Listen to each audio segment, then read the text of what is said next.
Ah, les sandales, j'aurais presque dû faire ça depuis le début. En 2021, quand j'ai commencé à camper de façon permanente, j'ai dit à peu près la même chose. J'ai mis la chaise, au bout d'un moment, j'ai enlevé les chaussures. Pour ceux qui découvriraient tout juste la chaîne, salut, moi c'est Seb. Je suis nomade depuis 2020 et je campe et j'ai commencé à camper de façon permanente ici au camping d'Is-sur-Tête. Alors ça me fait tout bizarre. Je suis arrivé ici en mars, 1er mars 2021. Et j'étais pas revenu, j'avais pas campé ici depuis tout ce temps. Depuis que je suis nomade et en plus avec ma chaîne YouTube où je parle de ce que je fais, de ma vie nomade, j'ai des échos de gens qui ont envie de faire ça. Alors certains à moto comme moi, mais pas tous. On va aménager un camping-car ou quoi. On m'a notamment parlé plus d'une fois de gens qui achètent un camping-car, qui veulent partir, pas forcément de façon permanente, mais ça peut être 3 mois dans l'année, 6 mois. Ils ont jamais fait ça de leur vie. Ils achètent le camping-car, ça leur coûte un gros billet, un 40 000, un 50 000 euros. Ils partent 3 semaines, ils se rendent compte que c'est pas pour eux. Et puis le camping-car, ils rentrent chez eux, ils le garent, en 1 an le machin roule pas. L'année d'après ils le revendent avec une perte financière. C'est un peu dommage quand même. Je me suis dit que, étant donné que moi ça fait 5 ans que je fais ça, nous sommes fin octobre 2025, dans quelques jours, dans un mois, le 20 novembre exactement. Donc, le 20 novembre ou le 5 novembre, non je te dis des bêtises, le 5 novembre, dans quelques jours. Ça fera 5 ans. Je pense que je peux te parler un peu de mon expérience nomade et essayer de te guider pour faire les bons choix. Je pense que je devrais pouvoir faire ça pour toi. Alors après, si ça peut te rassurer, ça n'est pas une vie plus difficile qu'une vie entre guillemets normale.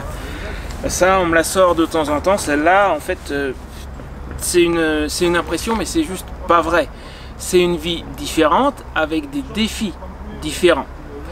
Et pour t'aider à y voir un peu plus clair, alors encore une fois je rappelle, je pense que je l'ai dit au début de la vidéo, mais moi je suis en tente, ça peut être en van aménagé, en camping-car, à vélo, peu importe.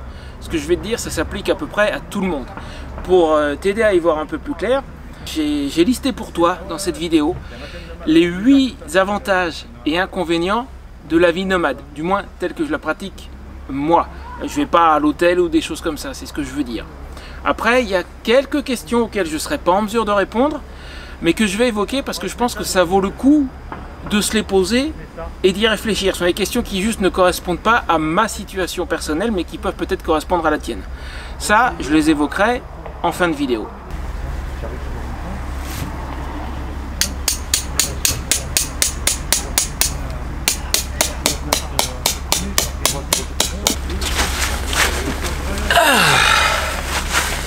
Me voilà presque installé dans mon palace mobile. C'est le style de vie que j'ai choisi, le style de vie que j'aime et que vraiment je n'abandonnerai pour rien au monde. Comme je disais tout à l'heure, ça fait 5 ans, ça fera 5 ans dans quelques jours. Si je devais abandonner, j'aurais abandonné depuis longtemps. Donc je suis la preuve vivante que c'est possible. C'est possible. Alors pour t'aider à y voir plus clair, comme je disais, j'ai décidé de faire une alternance avantages et inconvénients. Inconvénients, on va dire les défis, même pas vraiment des inconvénients, les défis de ce type de vie, du moins ceux que je connais encore une fois, ce qu'on pourrait appeler le côté négatif, et les avantages et puis même presque les plaisirs, le côté positif de ce type de vie.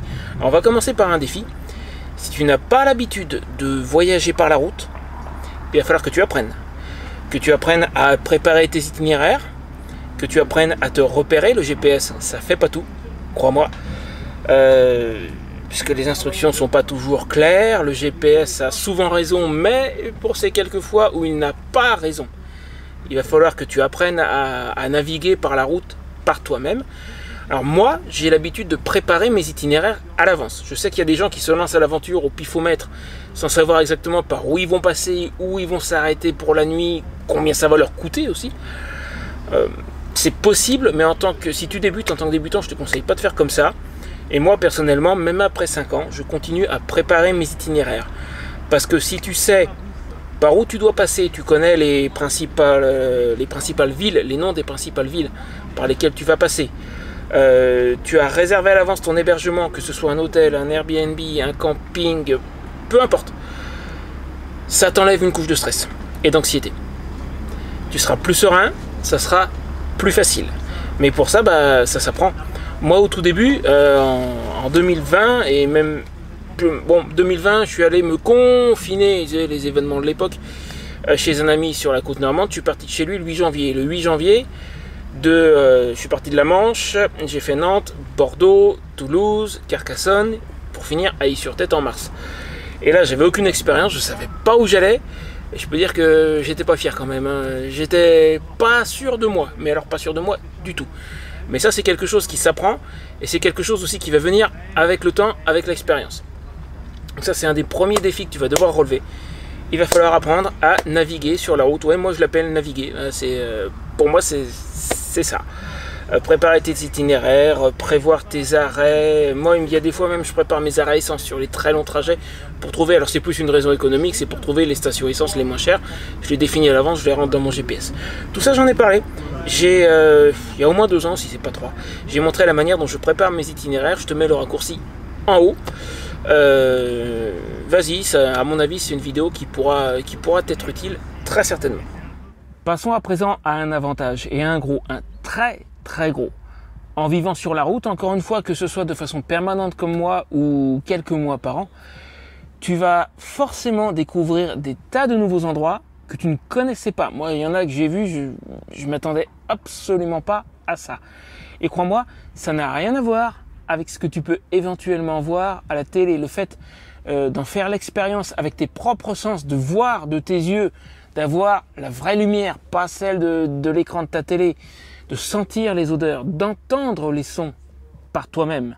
Le fait d'avoir la satisfaction d'y être allé, de l'avoir fait, de l'avoir vu. Ça, c'est quelque chose, personnellement, je m'en lasse pas. Le premier exemple qui me vient en tête, c'est il y a quelques années, je suis allé voir un lac dans la région d'Alicante. C'est un lac artificiel, Embalse del Amador, c'est à côté de Villarroyosa. C'était en décembre, mais bon, en décembre là-bas, il fait bon, hein, t'as 20 degrés dans la journée. Ça, c'est pas la question. Et je suis arrivé là-bas, je crois 1 heure ou 1 heure et demie après le lever du soleil, et c'est le bon moment. Au moment de mon arrivée, les eaux étaient couleur turquoise, limite pourpre. Et au fur et à mesure de l'avancement de la matinée, ça s'est déplacé à la fin, vers midi, vers du bleu ciel. C'était absolument sublime. Avec des oiseaux sur le lac, et puis je te dis, une lumière absolument magnifique. Mais ça, il faut le voir de ses yeux. C'est pas un truc que tu peux vraiment apprécier, je pense, juste en regardant la télé. Moi aussi, j'en ai vu des émissions. Hein. Je suis fan des trains pas comme les autres, par exemple avec Philippe Googler, des choses comme ça, des racines et des ailes. Mais quand tu le vois par toi-même, c'est autre chose. J'ai des autres exemples qui me viennent en tête. Il y a une fois, c'était au printemps dernier, un rapace qui a volé à ma hauteur, parallèle à ma route, juste devant moi, pendant 30 secondes. Ça, tu peux pas le voir sur une télé. Faut le faire, faut avoir le coup de bol sur le moment. C'était à cet instant-là. C'était pas 3 minutes avant, c'était pas 3 minutes après, c'était à cet instant-là. Quand j'ai fait le monastère de Montserrat, c'était en Catalogne espagnole, parce qu'il y a aussi une Catalogne française, je m'y trouve d'ailleurs. J'ai voulu monter à pied, je me suis planté. Alors j'étais sur la bonne route, hein, mais je me suis trompé sur la durée, parce qu'il y a quelque chose comme 1000 mètres de dénivelé. J'ai mis 3h30, j'étais claqué quand je suis arrivé en haut, j'étais limite question eau. Mais je l'ai fait et j'ai découvert le truc, j'ai découvert l'endroit. Le fait de vivre de façon nomade, tu vas découvrir des endroits, t'as pas idée, tu peux pas imaginer ce que tu peux trouver. Ça, c'est un avantage et c'est un gros, donc ça nous en fait 2 pour le moment. Un avantage, un inconvénient. Excuse-moi, on m'a interrompu. Je sais plus si je l'ai dit en début de vidéo, je me rappelle plus, je suis un peu fatigué là. Je suis ici en marge de ma rencontre abonnée du Sud, donc il y a plusieurs personnes qui sont arrivées en même temps que moi et quelques autres qui sont arrivées juste après. Nous sommes vendredi, la rencontre commence officiellement demain, donc du coup il y a du monde et puis on m'a appelé. Alors qu'est-ce que j'ai pour la suite? J'ai sorti mes notes parce que c'est un sujet assez complexe et je voulais surtout ne rien rater. Ah oui, bah, tu m'as vu installer ma tente là. Enfin, en partie, je t'en ai mis qu'un petit bout. Bah ça, c'est quelque chose que tu vas devoir faire. Si tu vis de façon nomade, tu vas sans cesse changer d'endroit. Donc tu vas devoir remballer tes affaires et t'installer ailleurs. Alors si c'est en tente comme moi, c'est plus de travail que si tu vas en hôtel, Airbnb et compagnie. Mais dans tous les cas, tu vas emmener tes affaires avec toi, puis tu vas te poser quelque part et tu vas sortir des choses et puis il faudra les remballer et puis il faudra rien oublier. Tiens là d'ailleurs, j'ai égaré quelque part, je sais pas où il est, je pense que je l'ai paumé, j'ai dû l'oublier chez quelqu'un. Le mini trépied que j'utilise pour certaines de mes vidéos. Quand tu me vois tenir ma caméra comme ça au bout du bras, en fait c'est un mini trépied parce que ma caméra principale est trop lourde pour une perche. Là je sais pas où il est. Je le cherche depuis tout à l'heure. Peut-être qu'au bout d'un moment je vais le retrouver. Il est peut-être quelque part dans un sac. Ça c'est un truc auquel il va falloir que tu t'habitues. C'est comme ça. Tu vas quelque part, tu poses tes affaires, tu déballes, tu t'installes, tu commences à utiliser tes affaires. Et puis il faudra tout ranger, te souvenir dans quel sac ça se met, et dans quel sac tu as rangé telle chose, et ne rien oublier, et refermer tes sacs et repartir. Même si tu es en camping-car, parce que tu vas sortir des affaires, tu vas les utiliser, puis au moment de repartir, il faudra tout ranger. Ça c'est un petit inconvénient de la vie nomade, il faut faire avec, et en comparaison des avantages, crois-moi, c'est pas très gênant. Mais ça en fait partie. Alors après, tiens, je te disais qu'il y a du monde avec moi. Tu vas faire des rencontres. Et moi, en fait, une de mes motivations, et j'ai eu raison depuis le début, j'ai été très, très, très solitaire dans ma vie d'avant. C'est littéralement une autre vie. Telle que tu me vois là, j'étais pas comme ça avant. Avant mon départ, j'ai vécu une vingtaine d'années dans 3 appartements différents et j'ai une nature à m'enfermer. Moi, si tu me donnes un appartement avec de l'électricité, une connexion internet, un frigo, une douche des toilettes, je ferme tout, tu ne me vois pas pendant une semaine. Alors aujourd'hui, je le ferai peut-être moins, mais c'est dans ma nature. J'ai fait ça pendant plus de 20 ans. Et quand je suis parti, quand j'ai décidé de vivre de façon nomade comme je le fais aujourd'hui, je me suis dit, en vivant en camping notamment, tu vas être obligé de rencontrer du monde, tu n'auras pas le choix. Et effectivement, c'est ce qui s'est passé. Non seulement j'ai rencontré du monde, déjà ici, quand j'ai commencé à camper, je me souviens d'une scène, je passe là près de l'entrée, il y a un terrain de boules. Et je connaissais pas encore trop les gens autour. Et puis j'ai pas tendance à aller à ce moment-là, maintenant plus, mais à l'époque non. Je passe devant et un il fait tu joues aux boules? Il leur manquait un joueur. Je dis ouais, j'ai pas joué depuis longtemps, mais je peux. Et comme ça, on m'a prêté des boules et puis j'ai fraternisé et pendant 3 mois, enfin c'était pas au tout début, donc on va dire pendant 2 mois et demi, régulièrement, j'ai joué aux boules avec eux. Si tu te déplaces sans arrêt et que tu visites de nouveaux endroits, tu seras obligé de rencontrer du monde. Et d'après mon expérience, ça va être à 99% des rencontres super positives. Moi, j'ai rencontré des gens qui m'ont aidé. J'ai rencontré des gens qui m'ont remercié parce que je partage mon expérience via la chaîne et des gens qui avaient envie de me rencontrer. Ça, c'est plutôt la chaîne quand même. J'ai rencontré des gens qui avaient juste envie de partager un bon moment et de fraterniser et de découvrir les expériences des autres et d'échanger. Il va y avoir beaucoup d'échanges. Avec les rencontres viennent les échanges. C'est obligé, tu pourras pas faire autrement. Et ça, pour moi, c'est un autre point super positif, c'est un truc génial. Et comme avec la découverte de nouveaux endroits, je m'en lasse pas. Et même à la limite, l'un comme l'autre, les nouveaux endroits comme les rencontres, à présent, c'est devenu un besoin. Je ne pourrais jamais revenir à ma vie d'avant. C'est juste pas possible. J'aime trop ce que je fais, j'aime trop les rencontres, j'aime trop les découvertes. C'est un autre point extrêmement positif de ce type de vie. Donc oui, il y a des défis, oui, il va y avoir une certaine courbe d'apprentissage pour pouvoir le faire. Mais regarde, à côté, il y a des avantages, mais pas des petits. Alors ensuite, comme inconvénient, le 3e inconvénient du coup, tu vas avoir des pannes, tu as du matériel, tu as un véhicule, il y aura parfois des problèmes, ça arrive, c'est pas est-ce que ça va arriver, c'est quand est-ce que ça va arriver. Et tu seras pas chez toi. Chez toi, tu as peut-être ton garage, tes outils, le copain de la rue d'en face qui peut te filer un coup de main. Quand tu es en voyage, t'es pas chez toi, t'as pas ton garage, t'as pas tous tes outils, tu peux en avoir une partie, surtout si tu es avec un van ou un camping-car, mais tu n'auras pas forcément tout. Tu n'auras pas la facilité d'être chez toi. Et comme tu vas rouler beaucoup plus, tu as plus de risques d'avoir une panne ou un souci quelconque. Il faudra apprendre à le gérer. Il faudra faire avec. Il faudra être débrouillard. Il faudra trouver des plans B, des plans C, des plans D. Ça fait partie du truc. Je te dis encore une fois, c'est pas si tu vas avoir un problème, c'est quand tu vas avoir un problème. Croisant mon expérience, plus tu voyages, plus tu roules et plus le problème se rapproche. Un jour ou l'autre, il y aura quelque chose. J'ai eu dans ma vie 1 ou 2 accidents, j'ai eu des pépins mécaniques. Quand j'étais au Portugal, j'ai cassé un câble d'accélérateur, je me suis arrêté au bord de la route. J'ai fait des grands signes. Il y a Pat qui s'est arrêté, un motard anglais avec peut-être 30 ans d'expérience derrière lui et sa compagne derrière sur sa moto qui m'a dit t'inquiète pas, ça aurait pu être nous, ça a été nous. Pat m'a raconté que ça lui est arrivé en tout terrain, il n'y avait personne. Il s'est débrouillé pour me trouver une solution temporaire pour que je reparte. Et arrivé à mon étape, 150 km plus loin, j'avais le poignet en feu parce que si tu veux, j'avais imagine que ça c'est ma poignée d'accélérateur. Je pouvais pas la tourner comme ça parce que mon câble d'accélérateur était plus connecté. Il m'avait connecté un autre câble qui est le câble de retour qui fait la même longueur mais qui était cassé à un autre endroit. Il me l'avait connecté en câble d'accélérateur et côté poignet il était cassé, il m'avait mis une petite pincetto et moi j'accélérais comme ça le long de la poignée. 150 km à faire ça. Je peux te garantir que j'avais le poignet en feu. J'arrive à l'étape. C'est un petit camping chez l'habitant. Le propriétaire connaît, il a un copain qui répare des motoculteurs. On va le voir. Le mec dit, moi, je veux voir la moto. Il vient avec nous. Il regarde, il dit, pas de problème, je peux te fabriquer un câble. Je viens demain matin. Le lendemain matin, il arrive, il me fabrique 2 câbles sur mesure. Il m'en pose un. Il me laisse le deuxième en secours. Je pars avec 2 heures de retard, mais je pars. Ça, c'est le type de galère qui peut arriver. C'est une panne. J'ai cassé mon câble d'accélérateur.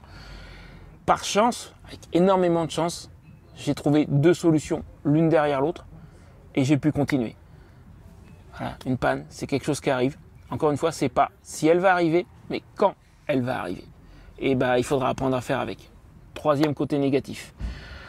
Maintenant, le dernier côté positif. 3e côté négatif. J'ai perdu le compte.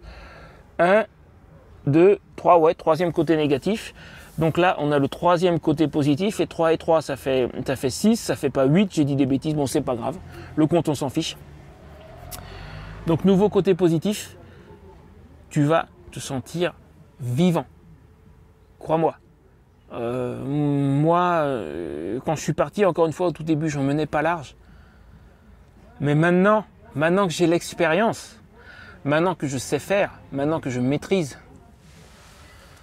mais qu'est-ce que je suis bien en fait. Et j'ai qu'une envie, c'est de continuer et de découvrir encore plus d'endroits et de faire encore plus de rencontres. Je me sens vivant. Et ça, c'est encore un énorme côté positif.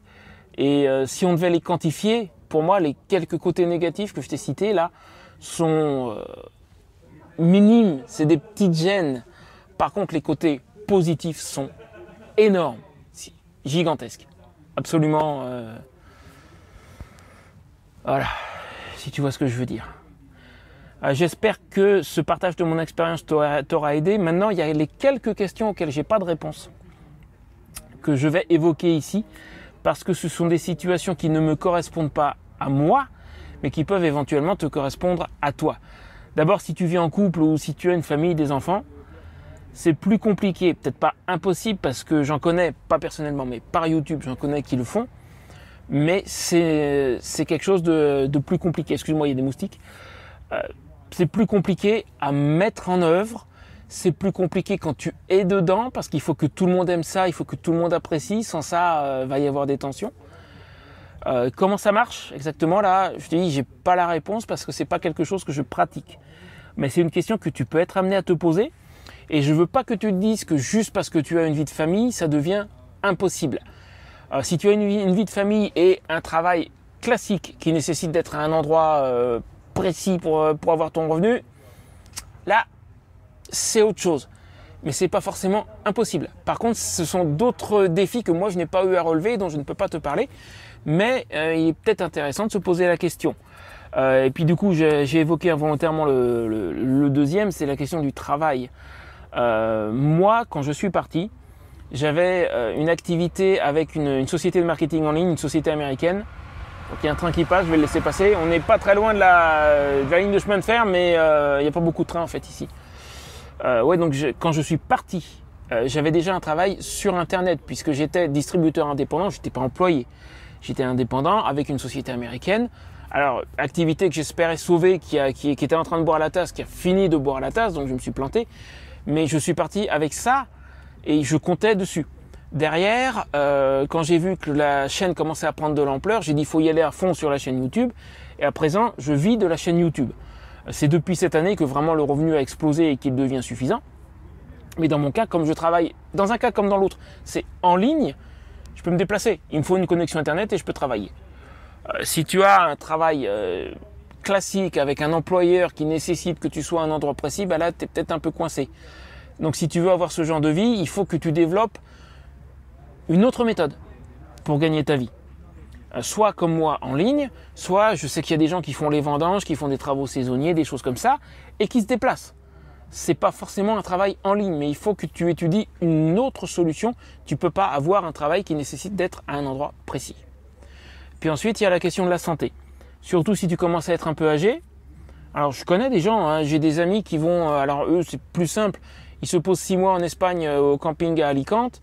Ils sont retraités. Ils ont leur caravane qui est là-bas, qui est au gardiennage. 2 jours avant qu'ils arrivent, le gars du gardiennage livre la caravane au camping. Et puis eux, ils arrivent, ils s'installent, ils passent leurs 6 mois, ils rentrent en France. D'ailleurs, dans les campings en Espagne, j'ai croisé beaucoup de retraités qui passent là l'hiver, qui sont pas forcément toujours au même camping, mais qui passent l'hiver globalement au chaud et qui reviennent en France après. Donc c'est possible. Par contre, avec l'âge et les éventuels problèmes de santé venant avec, ça peut être plus compliqué. Mais écoute, moi je connais des gens qui le font. Mais encore une fois, je suis pas encore extrêmement âgé. C'est pas une situation que j'ai rencontrée, pas encore, pas pour le moment. Donc je peux pas vraiment t'en parler, mais je peux te dire que si tu as un certain âge, c'est possible, mais tu as peut-être des défis différents des miens à résoudre. C'est des questions qu'il faut te poser. Voilà. J'espère que, encore une fois, que mon expérience pourra t'aider et n'hésite pas à me laisser un petit j'aime, un petit commentaire. Oublie pas, si tu comptes voyager à moto, que j'ai écrit un guide sur le voyage moto pour t'aider à bien débuter.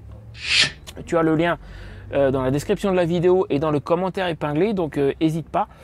Et puis, pour finir, il y a, je crois, 2 ans, il me semble, j'étais en train de passer vers Bordeaux et j'ai fait une vidéo où je me suis interrogé sur moi, sur mon cas personnel. Est-ce que j'ai pas commis une grosse erreur en devenant nomade? Je te la mets juste là, je pense qu'elle peut t'intéresser. J'ai fait une analyse de ma vie personnelle, de mon expérience personnelle, de la manière dont ça se passe pour moi. Et puis j'ai tiré une conclusion, mais la conclusion tu dois déjà la connaître. Si tu me vois ici des années après et que je continue, je te laisse la voir. La vidéo est juste là. Salut!